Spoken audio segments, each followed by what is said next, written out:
அப்ப 2 தரப்பும் உடனடியாக இதுக்கு ஒரு முற்றுப்புள்ளி வைக்கணும். வைக்கிற மாரி தெரியல. என்றால் இது இனி தொடர்வதும் நல்லது இல்ல. அப்ப காங்கிரஸ தைரியமா திமுக கழட்டி விடணும்.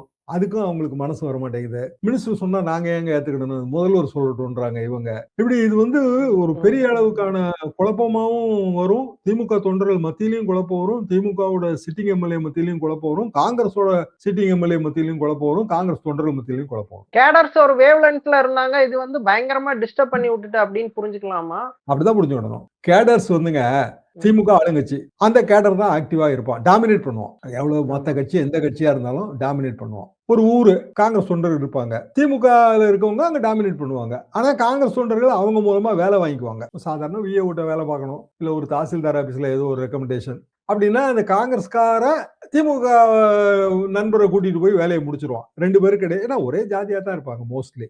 2 பேருக்கு இடையில ஒரு இணக்கமான உறவு இருக்கும்.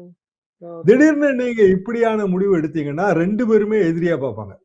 அதாவது பரம்பரை எதிரியான அதிமுகவுக்கு எதிராக பணியாற்றுவதை விட புதிய எதிரியான காங்கிரஸுக்கு எதிராக பணியாற்ற ஆரம்பிச்சிருவாங்க. இது அதிமுகவுக்கும் பொருந்தும்.